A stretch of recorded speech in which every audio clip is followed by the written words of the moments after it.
I'm Ari Berman, voting rights reporter for Mother Jones. Recently, we published a leaked video with the watchdog group Documented, revealing a massive conservative dark money campaign that claims it has written voter suppression laws in states like Texas, Arizona, Iowa, Florida, and yes, Georgia. In the report, Mother Jones released a few of the most shocking clips. Today, we're releasing even more jaw-dropping footage from the hour-long video. Here's what you should know. Jessica Anderson is executive director of Heritage Action for America, the sister organization of the Heritage Foundation, which is funded by millions of dollars in secret dark money. Join us today so we all can trust the vote. Here she is talking to top donors behind closed doors in Tucson, Arizona in late April. The work they're doing is being presented as a way to uphold quote-unquote election integrity. In reality, it's just the opposite. Voting rights experts have long known that the policies of Heritage have long sought to limit access to the ballot. Election integrity is just a new code word for voter suppression. For more, read our full report in collaboration with Nick Sergey of Documented at motherjones.com.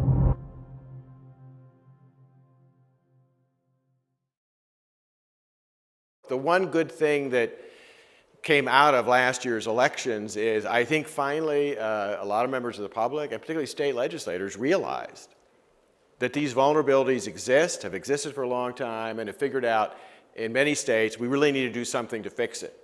That's where the research that we are doing is so important because frankly it provides the ammunition for what Jessica and Heritage Action does. And I want to give you two quick examples of that, if I may, okay? 2 months ago, at the beginning of the year, we put out a fact sheet on H.R. 1, which is the terrible bill that I was talking about on the Mark Levin show. I can tell you, that was a short summary of the worst provisions of a 900-page bill. Now, you all know congressional staffers don't like reading 900-page bills. That fact sheet that we put out is being used by congressional staffers, members of Congress, to go up and fight H.R. 1. So that research has been really important, and Jessica has been using it with her folks too. We distributed that to state legislators all over the country, to the 20,000 sentinels of the Heritage Action Program, and let me tell you, a sign of the effectiveness of it is that about 2 weeks ago, the New York Times did an attack piece on the Heritage Foundation, Heritage Action, Jessica Anderson, and me.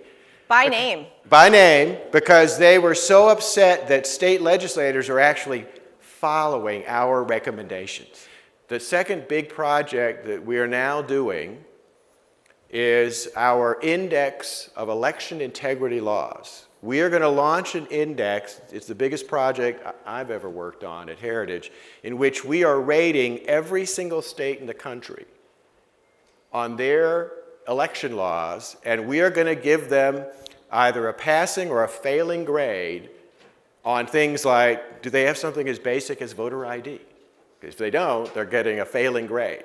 And this is something state legislators will be able to use when they're on the floor of their state house to say, look, we've got a D rating from the Heritage Foundation, we need to fix this. So that's our other big project, plus stopping H.R. 1, which is really, really important. We also have this ever-present problem with H.R. 1. Now, I call H.R. 1 the Corrupt Politicians Act, because that's what it is. So, Hans, what is in this bill? It's 600 plus pages, and how bad is it? H.R. 1 is basically the dream bill of every left-wing advocacy group we've been fighting against for years on election issues, and they put it all in one bill. It would be, for the first time in our history, a federal takeover of the administration of elections, which have been administered by our states since our founding. Mm-hmm. And there's a good reason for that. You know, the founders didn't want Washington setting the rules for elections because they were afraid that the party in power would fix the rules and manipulate the rules to make sure they stayed in power. And this bill does things like it voids every voter ID law in the country. So Georgia, which has a great ID law, requires a government-issued photo ID, they would no longer be able to enforce it. It requires every state to put in same-day voter registration. So you have to allow somebody to walk into a polling place, register, and immediately vote, and you can't ask them for an ID. So that means I could go into a polling place in Richmond and say that I'm K. Cole James, and they'd have to let me register and vote, and they can't question it or ask me for an ID or anything else. I think you would say, I identify as K. Cole James. Right? That's what you would say. Now, you think I'm joking, but we actually just added a case to our election fraud database of a guy in New Hampshire who registered a fake female to vote, and then on election day, he voted in his regular name, then he put on a wig and went and voted in her name. I mean, yeah. So H.R. 1 is filled with provisions like this. One of the other just really bad ones is it implements automatic voter registration. So every state in the country has to put in automatic registration. That means every state agency, DMV, unemployment benefit agencies, have to take the members of the public they deal with and send their names to election officials to be registered. Not only state agencies, but federal agencies. There's a whole list of federal agencies who have to take the names of people they deal with, including, by the way, the Federal Bureau of Prisons. So the problems are deep. They're at the state level, and they're with this comprehensive federal plan. So the solution we want to put in front of you all today is basically to give you an update of where we are in tackling this. And it's a two-pronged solution: block the federal legislation and then tackle state-based reforms. This is a $24 million investment over the next 2 years. We've already started. We started, frankly, right after the November election, but we've already begun this work in House and Senate legislative and general assemblies at the state legislature all across the country. And the blocking the federal overreach, H.R. 1, that part in particular is a live fire fight today. So H.R. 1 has passed the House, and it now sits in the Senate. And so to help us push back on this, we've done a number of things. One, we've made sure that every single member of Congress knows just how bad the bill is, that they have a deep grasp and understanding of all of the election provisions Hans just outlined. Then we've made sure there's an echo chamber of support around these senators, driven by your Heritage Action activists and sentinels across the country, where we've driven hundreds of thousands of calls, emails, placed letters to the editor, hosted events, and run television and digital ads. All of this is being driven through our toolkit online. You can see a couple of the talking points here. You have some of that also on your desks with our handouts. But the point of this is to recognize that not only do we have to oppose this bill because of the policy, the dangerous provisions that are in it, but also the process. So what they are trying to do is, you've heard the word filibuster? They are trying to say, look at the crazy people in Georgia. Look at the vote suppressors in Arizona, the racist and hurtful disenfranchisement of those bills. This is why we need a democracy carve-out to nuke the filibuster and advance H.R. 1. This is the fight, folks. It's an all-hands-on-deck moment. It's why my team hasn't slept in probably 6 months. I don't think Hans has seen his wife in 6 months. I mean, this is the fight. If we don't win this, we lose our republic, period. So this is an all-hands-on-deck moment. I'm going to come back to these state recommendations in a second.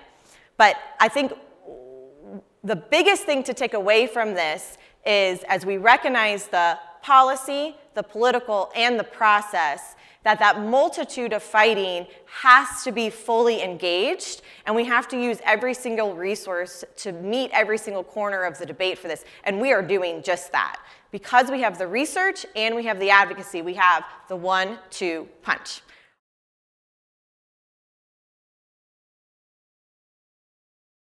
It is a national effort. Any state can take our policy recommendations, but we have honed in on these 8 specific focused states because they are battleground states, they are politically significant, and if maybe 2, maybe 3 of these 8 states went a different way in November, we would be having a different conversation here today.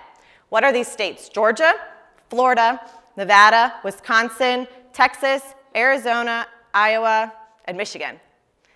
8 states. Where are we in the process of this plan? We've set out to do a 4-phase plan in each of these 8 states: research, advocacy, legislation, and transparency. 4 phases. Let's talk about the research first. So Hans mentioned the Index of State Election Fairness and Integrity. The hope is to publish that at the end of the summer, early fall? Yes. Good, I'm holding him to it. See how I did that? It's a very big project. It's a very big project, but we've been able to get a sneak peek. And so for the 8 states that we are activating in, we've been able to have a sneak peek into that research to guide the state legislators and to come alongside them with which are the bills that need to be introduced and how to move them through their state legislature. We're also publishing these best practices for state election laws that we reference. I think we've got copies for those for everyone here today. And then along that, Hans is briefing governors, secretaries of state, state attorney generals, state elected officials. Just 3 weeks ago, we had a huge call with secretaries of state. Right. And we've now for several years been having a private briefing of the best conservative secretaries of state in the country that has so annoyed the left that they have been doing everything they can to try to find out what happens at that meeting. So far unsuccessfully, thank goodness. So far unsuccessfully, no leaks. So the research is key. It's the bedrock of this entire comprehensive plan. If we didn't have the best legal minds and election law experts around this, we wouldn't be able to give that advice and counsel to state legislators. We wouldn't be able to help them draft their bills. We wouldn't be able to give the ammo to activists to get that echo chamber and wrap around these members. So it's key. It's the foundation. From there is the advocacy. This is my sweet spot.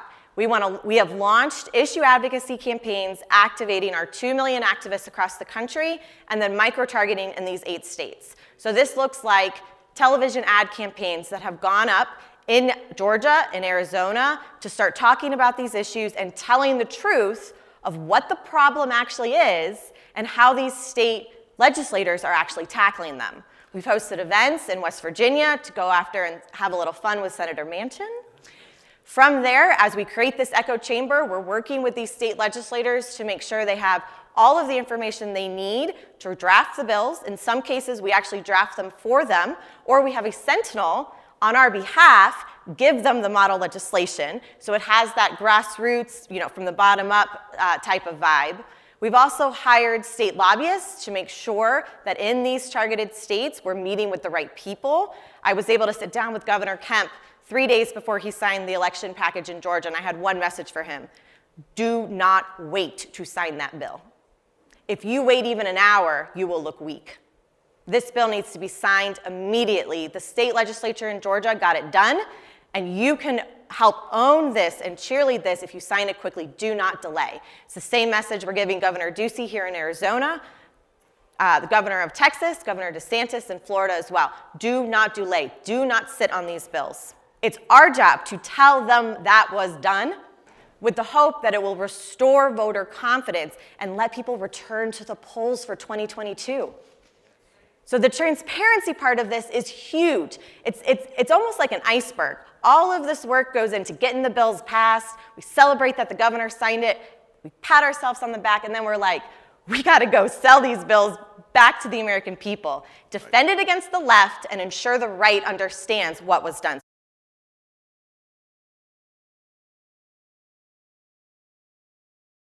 So these are our 4 goals. Pass state legislation to strengthen election laws, defend all state reform bills against the left, show the American people that real change has been made, restore that voter confidence, and then stop the federal overreach with H.R. 1 S1.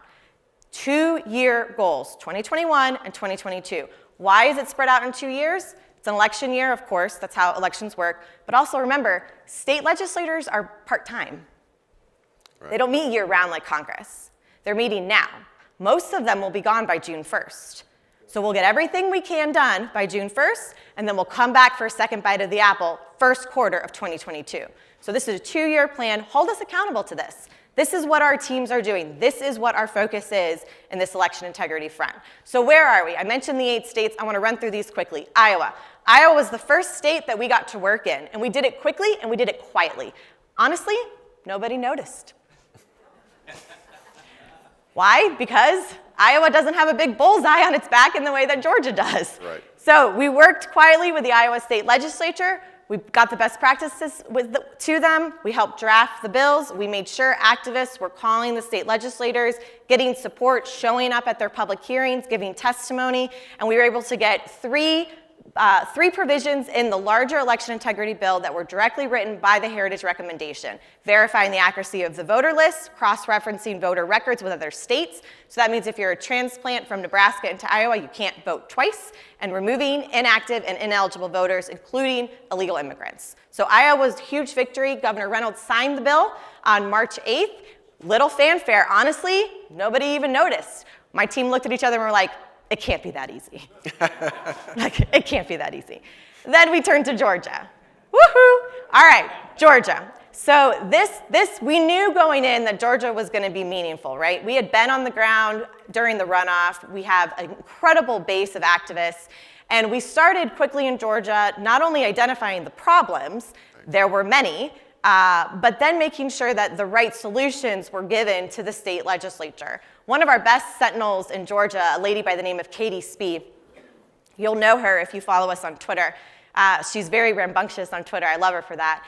Katie took all of our provisions and she wrote a coalition letter that ended up being signed by 5,000 Georgian grassroots activists across the country. This is at the beginning of the legislature meeting. And she went in and she met with key legislators, showed them this is what the grassroots activists, this is what Georgia voters want to see done.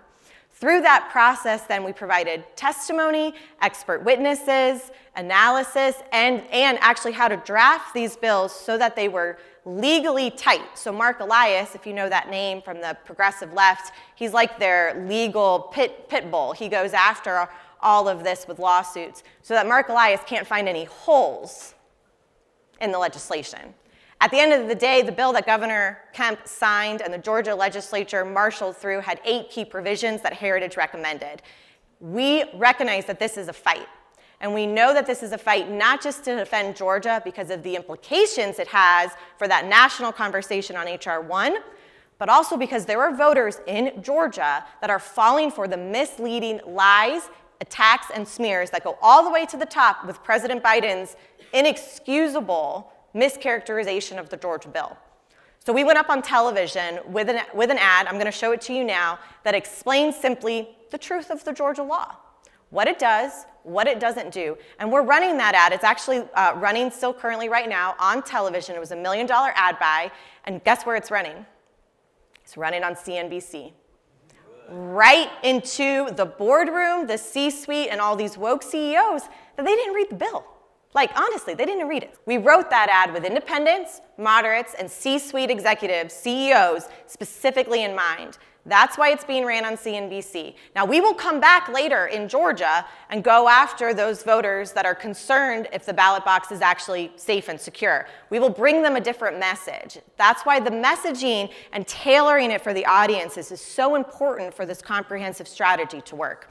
I threw this up here because, guys, y'all are having these same conversations we are, trying to defend this bill. I want you to know this bill is not restrictive. This bill is not Jim Crow. This bill is not voter suppression. Look at Georgia, how it stacks up to some of these blue states, including President Biden's home state of Delaware. So I'd like to see them look in the mirror a little bit before they go after a bill as good as Georgia. But that hasn't stopped the left.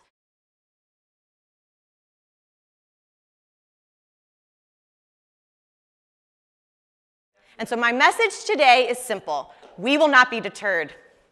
We will not be deterred.